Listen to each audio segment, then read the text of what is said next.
Alors, bonsoir à tous et bonsoir Maurice. Bonsoir, Euh, Sharon. donc, je suis très heureuse d'être ici ce soir en présence de Maurice Lugassi. Euh, Israélienne, tu le prononces, c'est chouette. bah oui, Lugassi.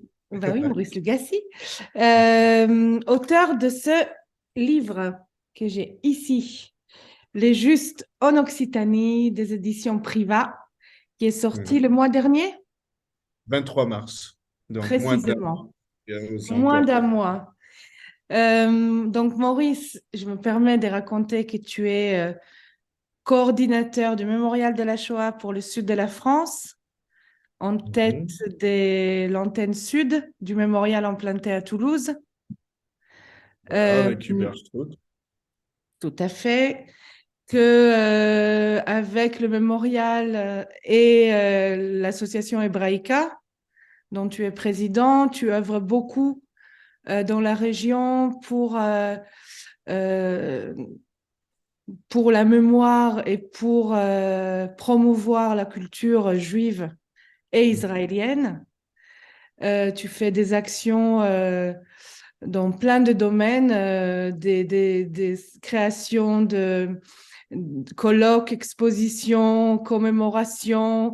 Mhm. Euh, Tu Très travailles beaucoup avec les jeunes. bien. Et maintenant, ce livre, on croit Ouais. presque que tu as beaucoup de temps libre sur tes bras, ce qui est faux. Euh, mais ce livre, quand je l'ai ouvert, j'ai vu la préface Mhm. qui est quand même écrite par Jean-Claude Grimberg. Pour moi, personnellement, c'est là mais très émouvant. Mais il y avait une phrase que Monsieur Grimberg nous dit dans cette préface et qui m'a tout de suite touchée et interpellée, marquée. Et je vais la lire. Ouais. Il dit, en France, on nous a empêchés de parler, on était les enfants des moutons, de ceux qui s'étaient laissés mener à l'abattoir. Ce qui est terrorisant, c'est que là, c'est le dernier moment, c'est maintenant qu'il faut parler. Et j'ai vu cette phrase, je me suis dit, donc en effet, Maurice a décidé d'en parler. Et j'aimerais te poser cette question. Qu'est-ce qui a motivé en effet l'écriture de ce livre et quel est son but? Alors, la motivation, c'était dans le prolongement de l'année 42, pardon, de l'année 2022. L'année 2022 dans laquelle j'ai passé énormément de temps pour la commémoration et la cérémonie de Saliège en- avec Enguerrand Serrurier. On a mis au point un colloque à l'Institut catholique. Avec le père Arnaud Franck et toute une équipe, on a mis au point une très très belle cérémonie diffusée à la télé. Ça a amené beaucoup d'interviews, interviews télé, interviews presse. Et finalement, les justes que je voyais d'un peu loin, je me suis vraiment rendu compte de l'importance et finalement aussi du fait qu'il n'y a pas, euh, j'ai envie de dire, de livres grand public, de livres de synthèse. On a des témoignages de justes, des ouvrages fondamentaux, on en parlera, de Patrick Cabanel et de Jacques Semelin. Et si on veut vraiment entrer là-dedans, eh bien, c'était un manque. Donc, avec les éditions Privat, on a pensé que ce serait intéressant. On voulait au début faire un livre sur Saliège uniquement, mais il y en a un qui va sortir aux éditions du Cerf, c'est le colloque. On est en train de collectionner toutes les interventions. Et donc, on aura le focus sur Saliège. Et les éditions Privat ont préféré focaliser sur l'Occitanie. Mais l'Occitanie, c'est quand même grand comme l'Autriche. Ça reste quand même une des plus grandes régions en France. Donc, ça faisait déjà une masse. Donc, le but, c'est de faire connaître ces histoires parce que même à Toulouse, quand je fais les parcours de mémoire avec des adultes, ou alors bon, a fortiori avec des ados, le nom de Saliège n'est pas connu, les noms, à chaque fois, c'est une découverte. À chaque fois, c'est une découverte. À chaque fois, ils sont étonnés de ces non-juifs qui ont sauvé des juifs euh, pendant la guerre.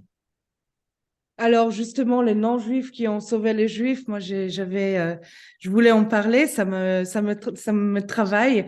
Mais avant cela, et pour faire un peu d'ordre, est-ce que tu peux nous préciser ce titre de juste parmi les nations, Chassid Umot Haolam en hébreu? Euh, quelle, Voilà, merci de l'avoir dit en hébreu. quelle C'est est son vraiment origine? Quelle est l'idée derrière ce titre? l'origine. Bon, l'origine, elle est biblique, elle est rabbinique, elle viendrait d'un immense talmudiste français, Rachi, qui était à Reims, enfin, qui faisait du champagne. Et c'est soit ça vient de la Mishnah, et à la fois Maïmonide, Rachid ont utilisé cette expression Hassid Umot Haolam, juste parmi les nations. En fait, le mot de Hassid, c'est d'abord le, la bonté, la bienveillance. En tout cas, c'est ainsi que je l'ai compris. Et ensuite, donc ça a été, c'est les gens qui ont eu une telle bonté, une telle bienveillance qu'ils ont sauvé d'autres gens. Et ensuite, comment, je n'arrive plus à retrouver l'expression en hébreu, mais ça veut dire parmi les nations. C'est-à-dire que là aussi, on rejoint l'image biblique. Les Juifs sont dans le monde comme le sable ou comme le sel de la terre, et ils sont parmi les nations. Et si les Juifs sont parmi les nations, il y a aussi ceux qui les ont sauvés dans toute l'Europe. Et ces Justes sont du monde entier. On a un Japonais, on a les Américains, donc c'est pas seulement des Européens, et ils ont sauvé dans les nations. Alors, ce que je dis dans le livre, mais je ne vais pas m'y attarder, c'est qu'aujourd'hui, on confond un peu le mot de juste avec le dernier des justes d'André Schwarzbart, avec d'autres notions, mais qui ne sont pas celles-ci. Là, c'est vraiment le terme hébraïque, la bonté, la bienveillance, que nous, on a traduit en français par juste. Euh, Et je- d'ailleurs, souvent, je pense pas seulement les Israéliens, mais si on était vraiment rigoureux, il ne faudrait pas dire juste parmi les nations, mais il faudrait dire Hassid ou Mot Haolam, Tout à parce que le fait. mot juste amène à une confusion. Oui, parce que en fait, en hébreu, le mot chassid vient de la racine chesed. Et chesed veut dire action de grâce. Donc, les Mm. chassidim sont des personnes qui font des actions de grâce. Et les chassid ou haolam, c'est, oui, c'est un homme qui œuvre pour des actions de haute protection, de grâce Oui. absolue. Euh, Alors, quand l'expression a été inventée, on avait cette notion biblique, puisque ça vient de la Mishnah, mais un peu sécularisée. C'est-à-dire, ils ne faisaient pas ça pour Dieu, mais ils ont fait ça par humanisme. Alors, il est vrai que dans la masse en tout cas en France, dans le nombre de justes, beaucoup proviennent de confessions protestantes ou catholiques, en tout cas chrétiennes. Donc, il y a aussi une notion de Dieu là-dedans quand même. Ouais. La et, Mishnah rejoint la Bible ici. ça m'amène un peu cette discussion entre les langues, entre hébreu et français, m'amène à une question pour moi évidente. Quel, euh, quel est finalement ce lien ou quel était finalement ce lien entre la France et les Justes? Parce que moi, de mon côté, moi je suis israélienne, je sais comment on perçoit, nous, ce titre et l'impact des justes et quelle est la relation ou plutôt la vision que nous avons des justes, mais qu'en est-il en France? En France, bon, aujourd'hui, les justes, aujourd'hui, 2023, depuis les années 2000, les justes sont presque sanctifiés. Ils ont une aura qui en fait des êtres à part. Mais la parole des justes, la reconnaissance des justes en France, il faut attendre 95, 1995. Le titre a été créé en 1960, enfin, un peu avant dans les années 50. Et juste après le procès Eichmann, c'est là que se met vraiment en mouvement la nomination des justes. Euh, il faut noter que parmi, alors pour reprendre un peu l'historique, ils ont d'abord été nommés par la Knesset une première fois, et la Knesset a nommé 12 justes. Et sur ces 12 justes, deux Français, dont un qui a beaucoup œuvré à Toulouse, c'est le père Brown.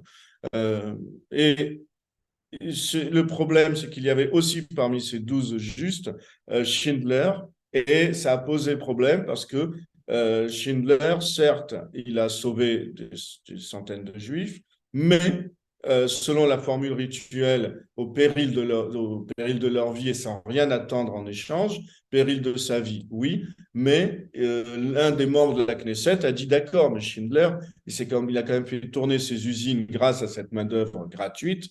Il a quand même fait beaucoup d'argent grâce à cette main-d'œuvre gratuite. Mérite-t-il le titre de juste? Et donc, ça a arrêté net le mouvement.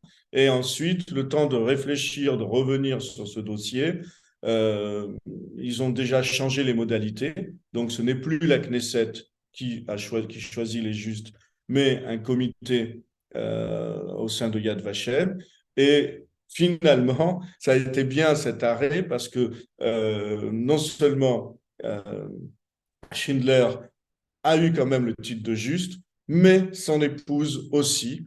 Et c'était une bonne chose pour son épouse. Et souvent, on sait que ce sont souvent des couples, c'est souvent des familles. Et le plus souvent, il n'y a qu'une personne, mais c'est en train de changer ça aussi. Donc en France, ça reste très modeste, très intime, on n'en parle pas, y compris dans les années 70, on a les titres qui arrivent. Et il faut vraiment attendre 1995, Jacques Chirac, qui va faire le discours concernant Vichy, la reconnaissance de la responsabilité de Vichy dans l'arrestation des Juifs, et l'entrée au Panthéon.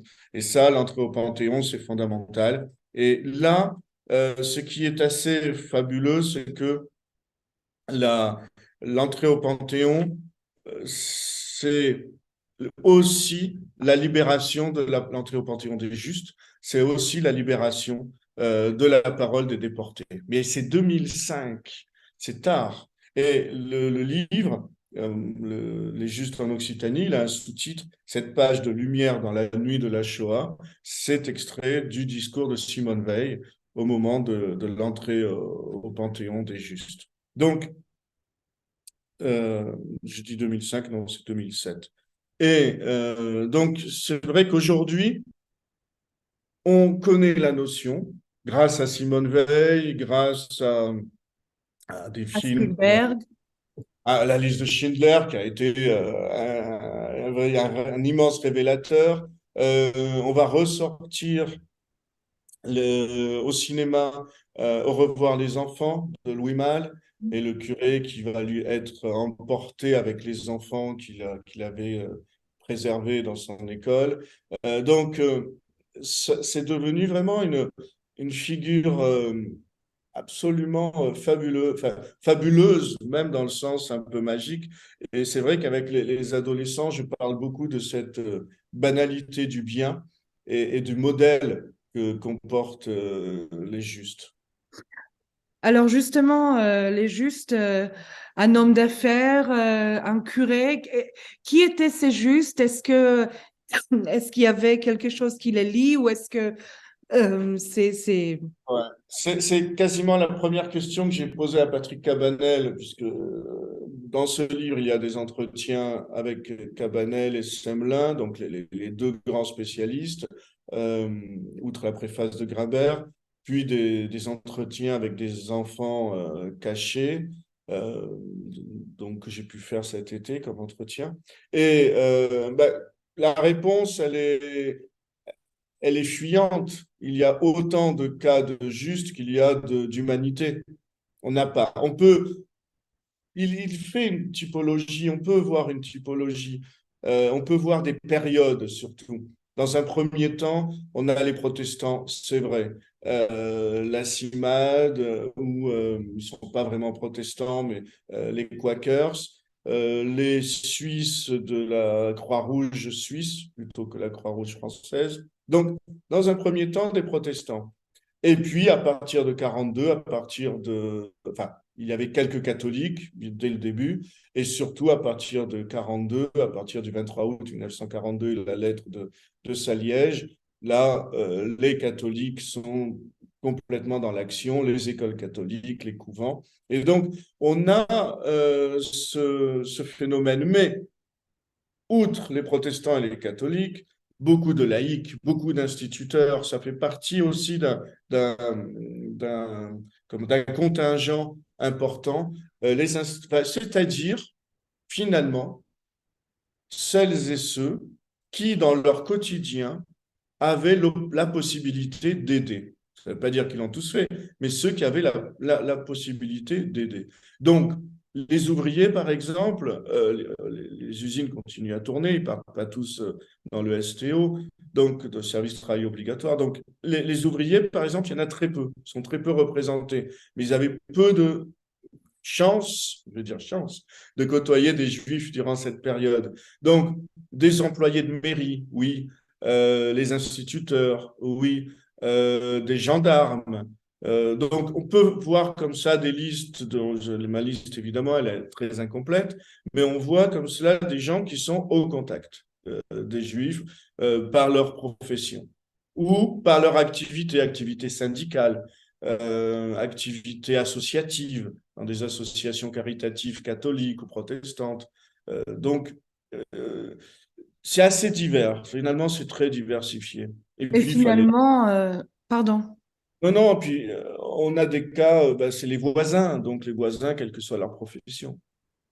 Parce que finalement, on a parlé de Schindler tout à l'heure, on peut dire peut-être qu'ils avaient quelque chose à gagner, mais il y avait quand même des risques. Ah, ça, c'est la question épineuse, la question du péril de leur vie. On ne peut pas ne pas l'aborder. Euh, nos deux grands spécialistes, Cabanel et Semelin, disent non, il n'y avait pas de péril. Et finalement, après avoir discuté avec eux et dans l'entretien retranscrit dans le livre, ils en arrivent à la conclusion que oui, il y a des périodes, en particulier en 44. En particulier en 44, à partir du moment où Alois Brunner prend finalement le pouvoir sur la chasse aux Juifs, qui le fait directement avec Berlin sans passer par l'aval de Vichy, même si Vichy n'avait pas complètement avait aucune liberté. Eh bien là, une famille juive arrêtée chez un juste par la Gestapo risquait, le juste risquait effectivement d'être déporté ou voire fusillé sur place. C'est-à-dire les méthodes qui étaient en place en Pologne. Alois Brunner a appliqué en France à partir de 1944 les méthodes polonaises. Mais ce qui est pas mystérieux, en tout cas ce qui est mérite d'être étudié, examiné, c'est que le régime de Vichy a établi des dizaines de lois anti-juives, toutes sortes de lois, y compris pour interdire la radio, interdire le vélo, voilà. Or, dans ces lois antisémites, dans cet arsenal juridique, parce que Vichy ne faisait rien sans une loi, donc dans cet arsenal juridique, il n'y a rien, strictement rien, en direction de ceux qui aidaient les Juifs. C'est-à-dire que cette désobéissance civile n'était pas réprimée par une loi écrite. Et donc, ça dépendait du bon vouloir ou de la mauvaise volonté des miliciens, de la gendarmerie. Dire D'accord. qu'ils ne risquaient rien, c'est faux, mais la loi, en tout cas, ne les pourchassait pas. Et ça, c'est très mystérieux. Est-ce que c'est Oui. le catholicisme de Pétain qui faisait ça, qui a fait que finalement cet acte de générosité, il a pas voulu le condamner. Est-ce que c'est parce que les catholiques se sont mis après 42 à aider massivement les juifs et ça... Mais le problème, c'est qu'en 44, les catholiques se font arrêter. On a une vague d'arrestations, y compris à Liège, qui n'est pas parti parce qu'il était handicapé sur sa chaise roulante, mais Monseigneur Théas, Courrèges, enfin beaucoup se sont fait arrêter. Donc, c'est mystérieux. Donc, dire qu'il ne risquait rien, c'est faux, mais en tout cas, il ne risquait pas comme en Pologne. Et ce qui est sûr, c'est qu'en 44, oui, il risquait beaucoup. Comment justement on choisit quand on écrit un livre comme ça qui porte le titre Les Justes en Ouais. Occitanie, il est évident qu'on ne peut pas écrire et développer les histoires de Ouais. chacun d'eux. Comment est-ce que tu as choisi finalement les Justes à mettre en lumière? Est-ce que tu as eu des contacts avec les familles des Justes? Enfin, J'ai pas eu le temps de le faire. C'était un livre qui m'a... quand on s'est mis d'accord avec Priva, il voulait absolument le sortir en mars. On était... Enfin bref. Question de temps.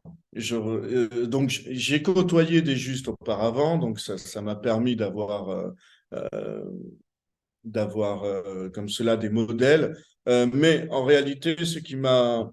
comment je les ai choisis?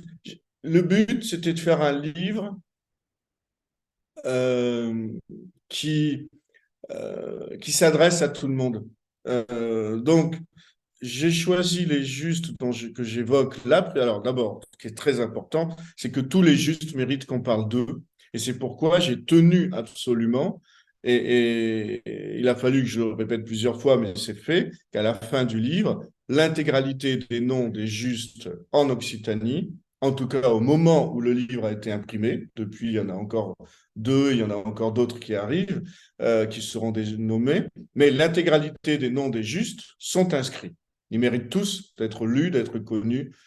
Donc, à partir de là, le reste, c'est injuste. Donc, à partir de là, ce sont des grandes figures, souvent qui reviennent, les grandes figures de la Croix-Rouge suisse, les grandes figures à Rivesaltes, les grandes figures de la CIMAD, ou euh, juste de manière anecdotique, pour Carcassonne, donc pour l'Aude, j'ai trouvé personne à Narbonne, et pour Carcassonne, en fait, il n'y avait pas euh, de lieu emblématique à partir duquel je pouvais extraire des noms de justes, déterminer des noms de justes.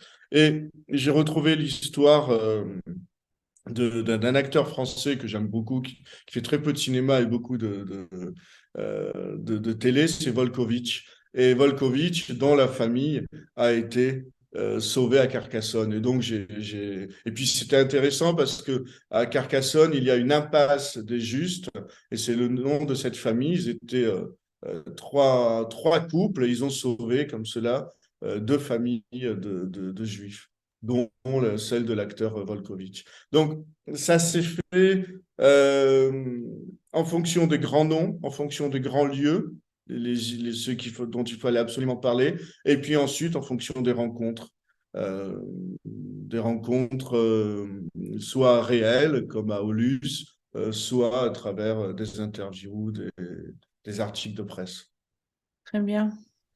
Justement, donc, une question en écoutant tout cela, si on part du principe que le titre de juste concerne les non-juifs, Ouais. euh, et on peut imaginer que ce livre parlera uniquement des non-juifs. Or, tu insistes beaucoup dans le livre, il y a un grand chapitre qui est dédié aux organisations juives et aux opérations de sauvetage et d'aide des juifs par et pour les juifs.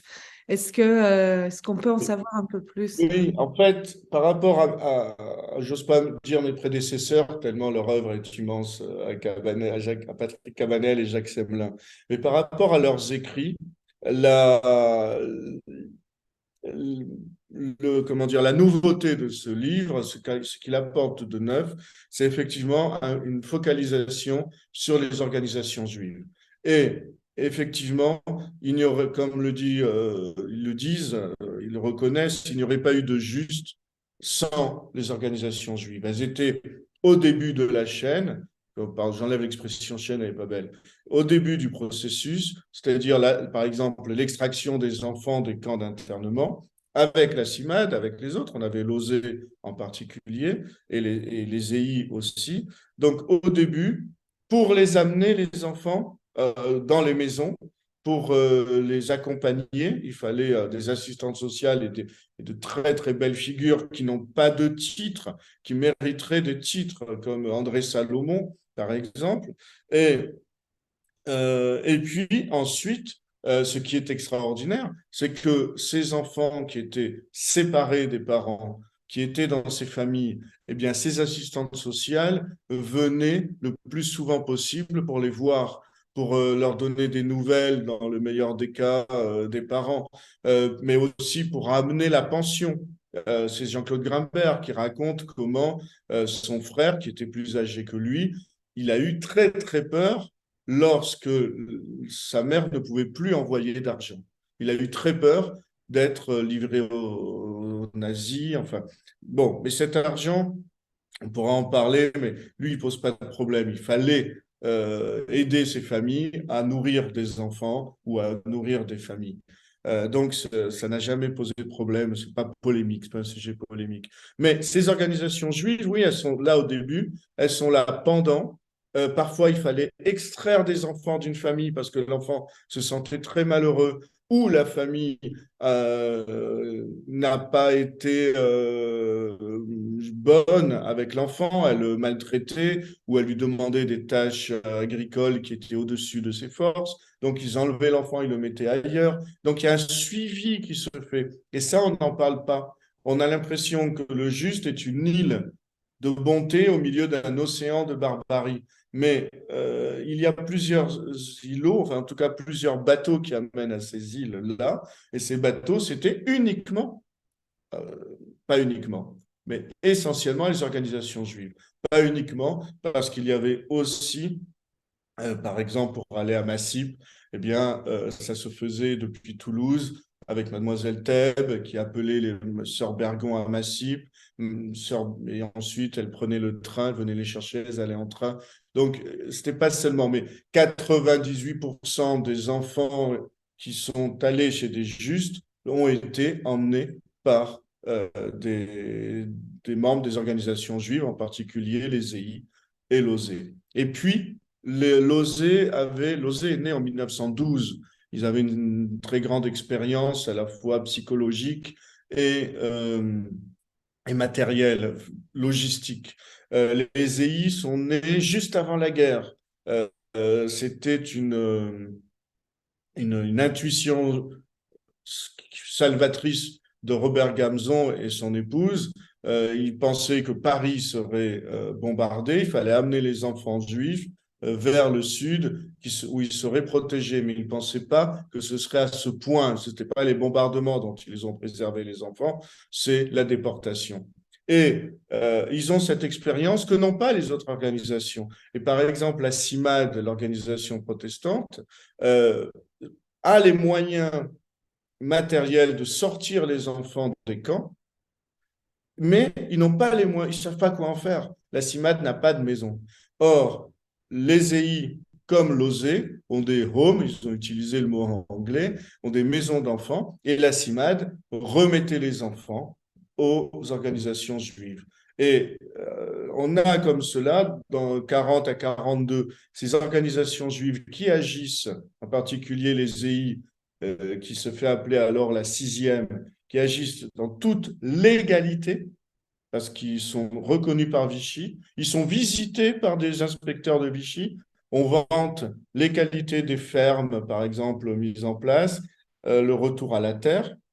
Et puis après 42, au moment où les nazis décident de ce qu'ils appellent la solution finale, c'est la clandestinité. Et en 43, on ferme Moissac, les maisons, et tout le monde doit s'éparpiller. Et là, c'est extraordinaire, extraordinaire, le réseau Garel qui dépend de l'OSE, comment ils ont pu, comme cela, mettre à l'abri des centaines d'enfants et les suivre en permanence. Les suivre pour, et ça aussi c'est très beau, euh, on était dans la Mishnah, et c'est vrai qu'il y a quelque chose d'un peu mystique, ils suivaient les enfants pour leur rappeler qu'ils étaient juifs, pour leur rappeler, pour ne pas que le lien avec la judéité et même le judaïsme ne soit pas coupé.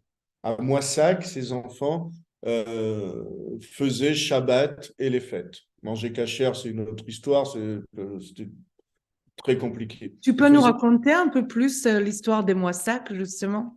à Moissac, c'est magnifique, c'est un couple, Chata et Boully-Simon. En fait, et dans ce livre, dans mon livre, je mets pas l'intégralité, mais de grands extraits d'un témoignage inédit de Chata et Boully-Simon, qui a été récupéré par Annie Latour. Elle a utilisé un peu, mais pas complètement. Et donc, oui, c'est génial. Gamzon, donc, comme je le disais, veut amener des enfants juifs parisiens à la campagne. On est en 1938, début 30, on est en 39. On est en 39 avant la défaite. Et Chata Simon, Chata, c'est une russe, c'est une femme russe très, euh, comment dire, une directrice, quoi, une maîtresse femme, une directrice. Et elle demande aux gamins de Paris de venir. Et puis elle écrit finalement, ces gamins, c'était que des petits bourgeois, et ils voulaient même pas venir à la campagne, pour eux, ça leur plaisait pas, la campagne. Donc, on s'est occupé des enfants étrangers. Les enfants étrangers sont en France depuis 1938, depuis la nuit de cristal.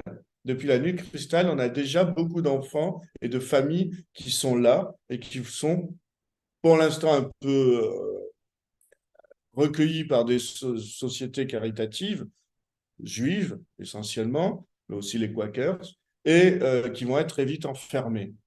Donc, à la défaite en 40. Donc, on a quand même une population juive étrangère qui est déjà très présente. Et c'est là que sa maison de Moissac, près de 500 enfants vont passer par la maison de Moissac. La maison de Moissac, ce sont d'abord les EI, avec cette organisation où les plus âgés s'occupent des plus petits. Les EI existent encore aujourd'hui, c'est toujours ce même fonctionnement. C'est très beau, c'est très responsabilisant. Euh, et et puis, ils ont des méthodes d'enseignement, des méthodes d'activité. Et puis, à eux vont se joindre d'autres organisations. Une autre organisation russe que nous connaissons très bien à Toulouse, c'est l'ORT, l'ORT, qui elle aussi est née au début du XXe siècle. Et, et l'ORT va leur faire des métiers, des activités manuelles, il y a des activités intellectuelles, il y a du jardinage. Et Moissac va voir passer, parce qu'ils ne restent pas à Moissac, ils ne vont pas passer toute la guerre à Moissac. Déjà, la maison, elle va être dissoute en 43, mais beaucoup vont passer par là et certains vont devenir résistants. Catherine Varlin elle passe par Moissac et va devenir résistante chez l'FTP Moy. Et puis, au moment de la dissolution de Moissac, ça va être la naissance du premier maquis juif dans la forêt noire, près de Castres. Et ce maquis juif va être composé de jeunes gens, pas la forêt noire, mais du côté de Vabre. Mais ce maquis, Sidobre, c'est pas la montagne noire. Sidobre. Non, oui, mais il y en De avait l'autre d'autres côté. après. Oui, oui. Oui, il y avait d'abord Sidobre, et ensuite ils vont aller, puisque c'est eux qui vont faire la libération de Castres, Oui, mais depuis le Sidobre. depuis Et après, Sidobre. oui, les enfants étaient dans le Sidobre. Bon. Les enfants, oui, on les a il y a un très beau Il y a un documentaire maquis, quoi. chez Marianne. Oui, c'est ça. Donc, depuis Moissac, certains sont partis dans le maquis. Donc, on a là une matrice avec la maison de Moissac. Et ce qui est très important avec la maison de Moissac, c'est que ce sont des juifs qui s'occupent des juifs. OK? Donc, et là, Chata et Boully-Simon, ils n'ont pas de titre, mais ils ont une immense reconnaissance. Et autour d'eux, dans ce village, on sait exactement qui sont ces enfants. Et Grimbert a très peu de souvenirs, il avait 3 ans. Un des souvenirs qu'il avait, il est passé par Moissac avec son frère, et Jean-Claude Grimbert se rappelle avoir traversé le village de Moissac en chantant la Hatikva. Donc, et il savait. Et il y a eu, voilà, eux, ils n'ont pas comme à Chambon-sur-Lignon le titre de village de Juste. Mais il y a des Justes à Moissac, évidemment. Mais on a le silence bienveillant des voisins. Mais c'est vrai que Moissac, c'est assez extraordinaire. Ouais. Oui, en fait, ce qui ressort pour moi très fortement de ce livre, c'est qu'il est, à la fois, c'est un ouvrage de synthèse, clairement, mais C'est euh, historique, oui. comment? Oui, oui. Et je redonne à César ce qui appartient à César. J'ai beaucoup utilisé tout ce qui est Cabanel, Semelin, mais avec une autre vision.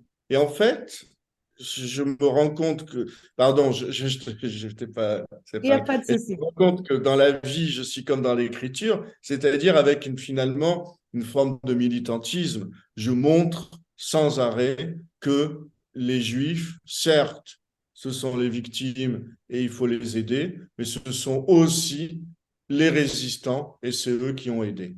Et donc, tous les travaux antérieurs, je les ai repris avec la plus grande objectivité possible, mais j'ai changé légèrement de perspective, enfin, pas légèrement, j'ai changé la perspective avec cette perspective juive. Je, je, je trouvais extrêmement émouvant et très fort. C'est que pour moi, est un peu l'âme, le cœur de ce livre, ce sont les témoignages. Pour certains, donc inédits. Il y a aussi André Salomon, par exemple. Oui, Euh, c'est vrai, inédit. et, et, Il est là, il est inédit. Même si elle a écrit ensuite beaucoup de choses. et ce que je voulais dire, c'est que il y a, en fait, par cette partie pris finalement, de retranscrire une rencontre pour collecter un témoignage. Je ne sais pas si ça se dit en français. Euh, tu as fait ce choix de laisser ce dialogue entre toi et les témoins.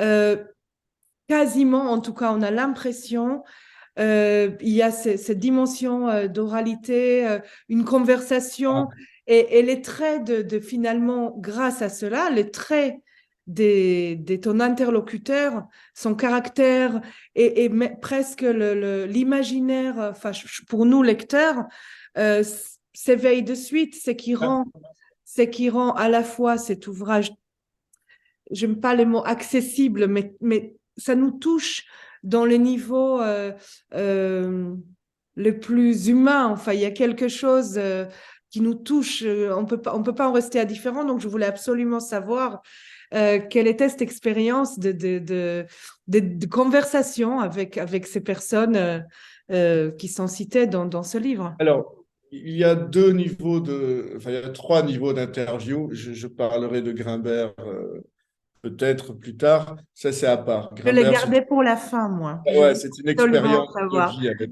Claude Grimbert. Euh, Patrick Cabanel, Jacques Semelin, j'avais les universitaires devant moi. Mais dès que je connais depuis près de 20 ans, qui sont des amis, donc on a discuté à bâton rompu, ce qui leur a fait dire des choses qu'ils n'auraient peut-être pas dites en public. Et quand je leur ai dit, bon, ben merci pour l'interview, ça va apparaître dans le livre, ils m'ont dit, attends. Attends, redonne-moi l'interview et je regarde. C'est bon, ils n'ont rien changé finalement. Il y a des phrases très dures, par exemple, une phrase de Cabanel qui dit concernant les passeurs, ceux qui ont fait passer les Pyrénées, et on parlait de l'argent, et il y a une phrase, je pensais qu'il allait l'enlever parce qu'elle est assez catégorique. Les passeurs qui ont gagné de l'argent en faisant passer les Pyrénées, donc ce n'était pas de l'argent pour nourrir, pour les vêtements, pour le quotidien des personnes sauvées. Là, il y a rétribution, et là, le titre de juste peut être très, très, très, très discuté. Bon, moi je le dis avec beaucoup de modalisateurs, lui il est plus catégorique dans le livre, il ne mérite pas le titre de juste. Bon, ceux qui se sont fait payer. Et on sait dans les témoignages que l'argent, enfin c'était très cher en plus. Mais ils risquaient leur vie, péril de leur vie, oui, mais rétribution, non. Alors si on est rigoureux, ça ne va pas. Donc eux, c'était les universitaires, mais un ton amical. Non, les enfants, moi j'ai beaucoup aimé avec les... Ça, c'est une expérience que j'ai eue la première fois. Et c'était il y a, il y a- il y a plus de 10 ans, l'expérience que j'ai eue avec Boris Cyrulnik.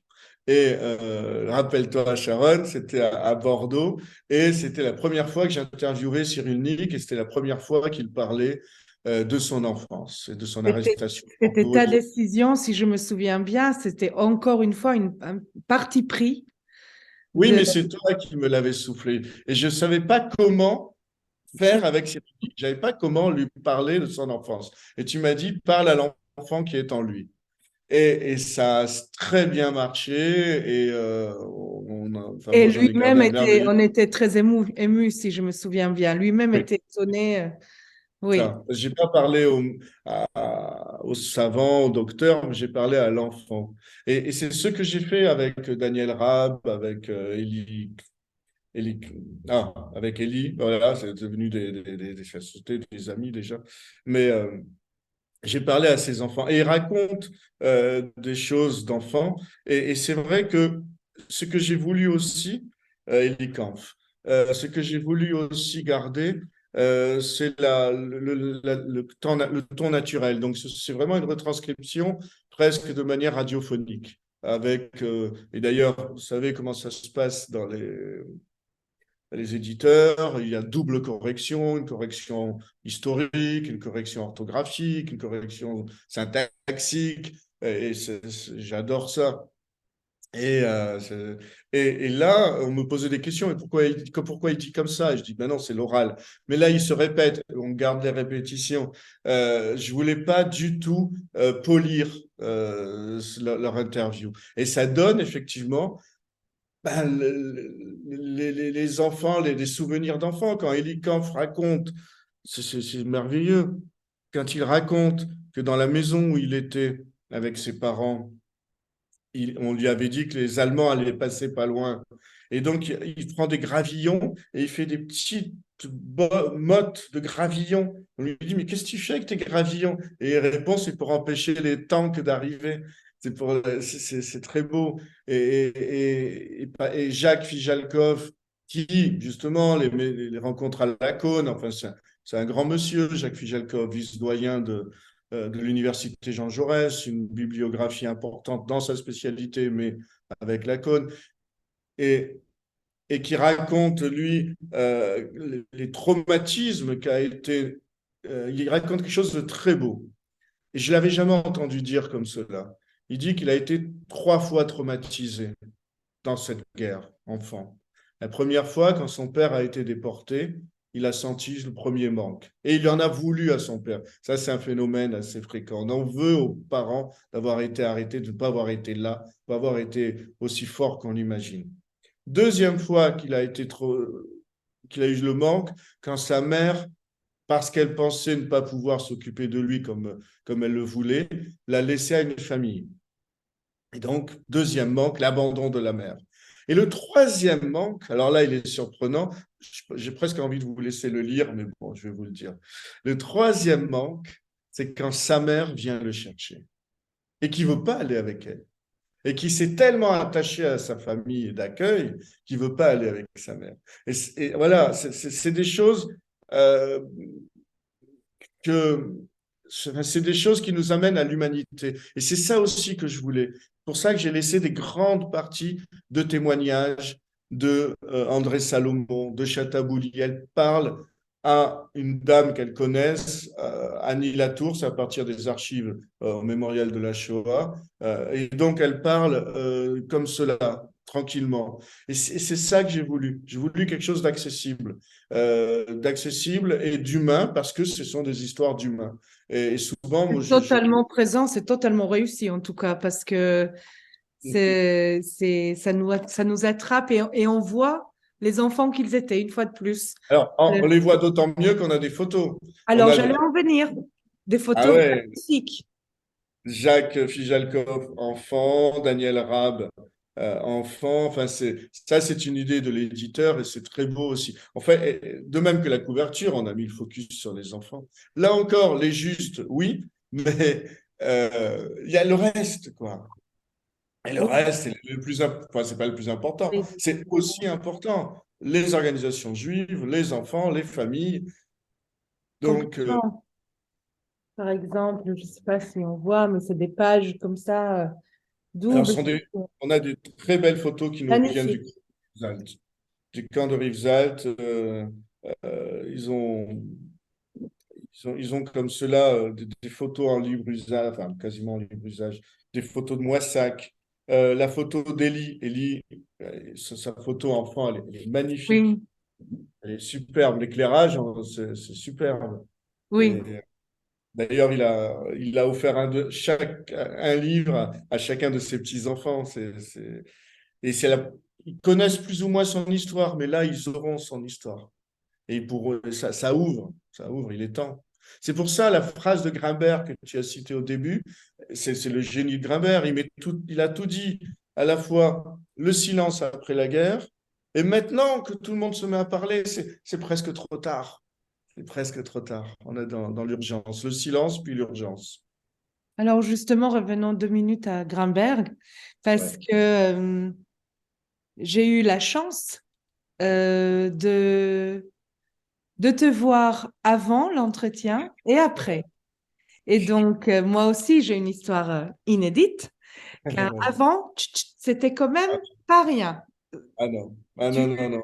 tu savais que, voilà, tu vas voir quelqu'un pas n'importe qui, et rarement, enfin, je t'ai vu ému, je t'ai vu, voilà, c'était un grand moment. Par contre, après, c'était la surprise totale.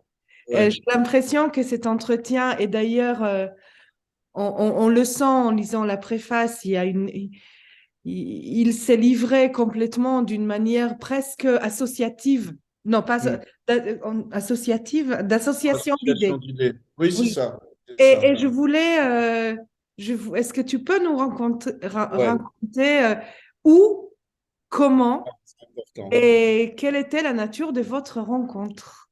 C'est important. Euh, bon, d'abord, il a eu la gentillesse de me rencontrer. Il a pris du temps de me rencontrer. Je l'ai eu plusieurs fois au téléphone.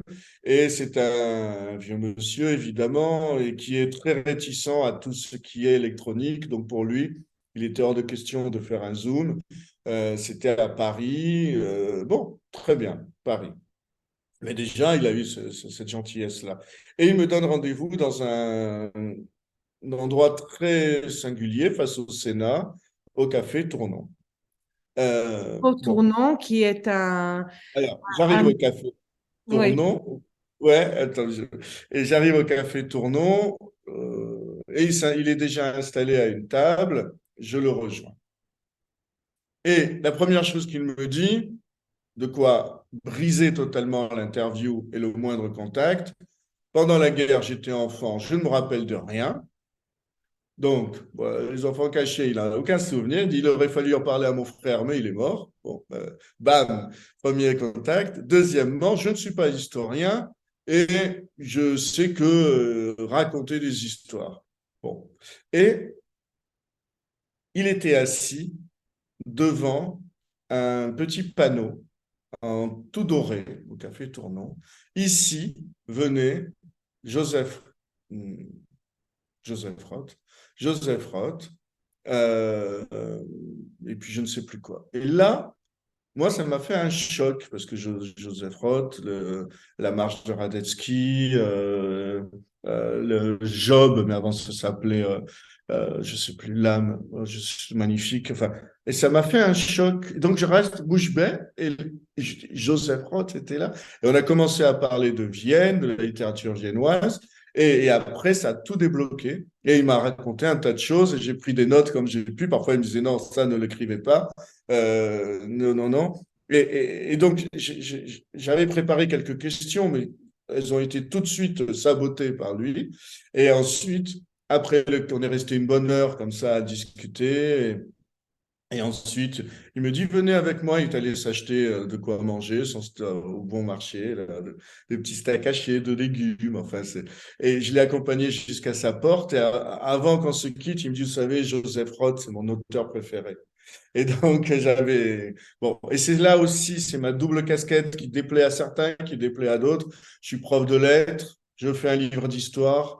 Mais voilà, je ne sais pas si un historien aurait capté toute l'importance de Roth et comment il s'est suicidé à l'alcool au Café Tournon, comment il s'est laissé mourir et comment ses amis venaient le voir, Stéphane Zweig, mais aussi euh, Morgenstern, un très grand écrivain méconnu que Grimbert aime beaucoup aussi. Donc voilà, comment ils sont venus, comment ils ont écrit ensemble. Enfin, et c'est vrai que je ne savais pas quoi faire après de son texte, parce qu'il n'y avait pas de texte. Et ah oui, très important, je lui dis, bon, je vous envoie ce que je vais mettre dans le livre comme préface. Il fait, faites ce que vous voulez avec. C'était. Voilà. Après, Oui. j'ai pas d'écrit. J'espère que son éditeur va pas nous poursuivre, mais je pense pas. Faites ce que vous voulez avec. Ah oui, et je lui ai demandé. Non, ça c'était avant, mais j'adore ce personnage. Je pense il sort un nouveau livre là. Je vais essayer de l'inviter. Euh, Au moins là, en septembre, avant, ce sera difficile. Je lui ai dit voilà, est-ce que vous pouvez écrire une préface? Il me fait, ah non, ça c'était au téléphone, des semaines avant. Il me dit, ah non. Je fais, ah bon, d'accord, là, est-ce que je peux vous interviewer? Et il me répond textuellement, oui, voilà, vous venez, comme ça, vous vous torchez le boulot, et moi, ça me va. C'était, j'ai Non, adoré. mais J'ai adoré. Et puis la petite balade dans Paris, voilà, enfin, à peine, quoi, de Tournon au Bon Marché. une très Donc belle oui, très rencontre. fier, très fier. Mais justement, les historiens, ça leur plaît pas. Ils me disent pourquoi Grimbert? Ben oui. Ben oui, moi, j'adore parce que je retrouve là mes deux passions, la littérature et l'histoire. Oui, et puis en même temps, l'histoire, oui, mais l'histoire de qui? L'histoire des gens. Ouais. L'histoire, les petites histoires, pas seulement l'histoire avec grande H. Et je trouve que ce qui est très réussi dans ce livre est exactement ça. C'est une des grandes forces de cette façon d'écrire. C'est qu'elle nous amène l'être humain et Mm. son histoire. Et donc, Oui, oui, finalement, même certains, il faut rendre hommage à Yad Vashem et au travail de Yad Vashem et de Yad Vashem France. Certaines histoires, je les ai prises simplement sur le site de Yad Vashem, mais je ne peux pas m'empêcher d'être un littéraire. Donc, voilà, sans inventer, et c'est très bien. sans inventer, mais Alors, dire autrement. alors dis-moi, finalement, ce livre Oui, qui parle de juste en Occitanie, oui. et après tout ce qu'on vient d'entendre, est-ce que pour toi, c'est une histoire régionale, peut-être nationale, européenne? Ouais, c'est une histoire de l'humanité. Alors, d'abord, le titre, c'est dommage parce que les Parisiens vont dire juste en Occitanie, Ça ne bon, nous ben, c'est concerne pas. Toulouse, Montpellier, Carcassonne, ouais, ça ne concerne pas. Euh, D'abord, c'est archi faux parce que cette histoire dans le Sud, elle concerne une très grande. Alors, la majorité des Juifs étaient enfin, non. Très concrètement, il y avait autant, je n'ai pas les chiffres en tête, il y avait autant de Juifs à Paris que dans la zone dite non occupée, dans la zone sud. Très concrètement, les Juifs dans la zone sud étaient soit enfermés dans des camps pour les Juifs étrangers, soit assignés à résidence, à Aulus, à Lacaune et dans d'autres villages, soit dans des camps de travail, les groupements de travailleurs. Donc, le traitement des Juifs dans le sud était même pire que dans le nord dès 1940, avant, bien sûr, la rafle du Veldiv et les diverses rafles. Mais on a là, finalement, l'histoire des Juifs en France. Elle se passe beaucoup ici. On a la plus forte densité de camps. On a les passages vers l'Espagne. Je raconte aussi que certains passages vers la Suisse, parce que certains sont venus de Toulouse et sont partis vers la Suisse. Mais le passage en Espagne, en tout cas, c'était Toulouse qui était au cœur, d'abord Montpellier puis Toulouse, qui était le carrefour, le point de départ pour tous les enfants qui venaient d'abord de la zone occupée, puis tout simplement de Paris. Donc, disons que c'est l'histoire nationale. Et puis, on a une histoire européenne avec ses destins. Par exemple, il y avait au sein je parle beaucoup de l'armée juive, évidemment, qui a ouvert un chemin balisé quasiment vers l'Espagne à partir de 1943. Et on a, dans cette histoire-là, on a toute cette population qui vient d'Europe de l'Est, qui arrive dans le sud et qui va essayer de se sauver comme elle peut. Et en fait, dans la zone non occupée, on a deux grandes capitales de la résistance, et en particulier la résistance juive. D'abord, c'est Lyon, et ensuite, c'est Toulouse. Mais très vite, ça va être uniquement Toulouse. Et là, si on a un petit rêve, c'est d'établir, avec Antoine Grande, qui lui vient de Lyon, c'est d'établir une histoire de la résistance entre Lyon et Toulouse. Parce que on parle beaucoup de Lyon, Klaus Barbie, euh, et tout ce qui a pu se faire. Et on parle très peu de Toulouse. Et or, on a exactement les mêmes personnalités qui passent de l'un à l'autre. Et il y a des échos en permanence entre Lyon et Toulouse. Donc non, les Justes en Occitanie, c'est vraiment de l'histoire nationale. Et seuls les Parisiens pensent que c'est de l'histoire locale. Quand je dis parisien, c'est une manière un Peut-être peu. que Gramberg peut en faire une pièce. En tout cas, je sais pas, une pièce, je sais pas, mais lui, il a parlé surtout de l'après, du retour. Mais pourquoi pas? Et Pourquoi pas? donc finalement, qu'est-ce qui est pour toi, qu'est-ce qui fait qu'on a envie d'ouvrir ce livre et de plonger dedans? Qu'est-ce que... L'humanité, ça oui, c'est une histoire à taille humaine. Il y a des personnages extraordinaires, extraordinaires. Moi, je n'en reviens pas. Il y en a un, par exemple, à Perpignan, qui a un nom très connu parce qu'il s'appelle Manuel Valls.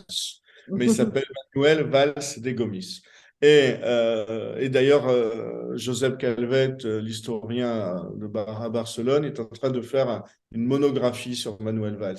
Et cet homme-là, depuis la place de la Loge à Perpignan, va sauver des Juifs, va créer des chemins vers l'Espagne, mais parmi les premières familles qu'il sauve, il y a une famille avec une jeune fille. Cette jeune fille, à la fin de la guerre, elle aura 21 ans et ils vont se marier tous les deux. Et on retrouve une belle histoire d'amour et une histoire de juste. Et on a comme cela beaucoup, beaucoup d'histoires. Chacune a sa... En fait, on a des histoires de bienveillance, on l'a vu.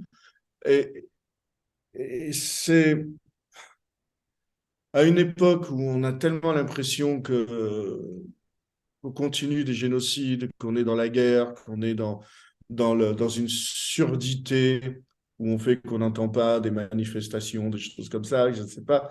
C'est un livre qui fait du bien finalement. Et Oui, c'est vrai, il donne de l'espoir il donne de l'espoir, ouais, complètement. Complètement. Et il se dans la termine bonté de avec, l'être humain, avec des gens vivants qui ont survécu complètement. et il donne de l'espoir. Donc oui, il faut ouvrir ce livre parce qu'il tout ce qui est dit correspond à des faits historiques. Et à chaque fois, je cite les sources, soit ce sont des témoignages les plus sujets à caution. mais ce sont des témoignages, soit c'est une synthèse. En fait, ce livre fait aussi la synthèse de ce qu'ont écrit Cabanel et Semelin et en rajoutant d'autres choses. Donc, il faut le lire, celui-là, ouais. Non, et les autres aussi. C'est une excellente entrée ensuite pour les ouvrages Oui, et puis plus. je trouve que moi j'ai une fille de 21 ans et une fille de 16 ans. Le livre est là sur la table et chacune d'elles l'a ouvert et s'est attardée sur une partie différente. Ouais. Et c'est vrai que je trouve que pour une jeune génération, il y a aussi une, une fenêtre ouverte grâce à ce livre et à cette manière de raconter les histoires de l'histoire. Ouais, c'est Voilà. ça.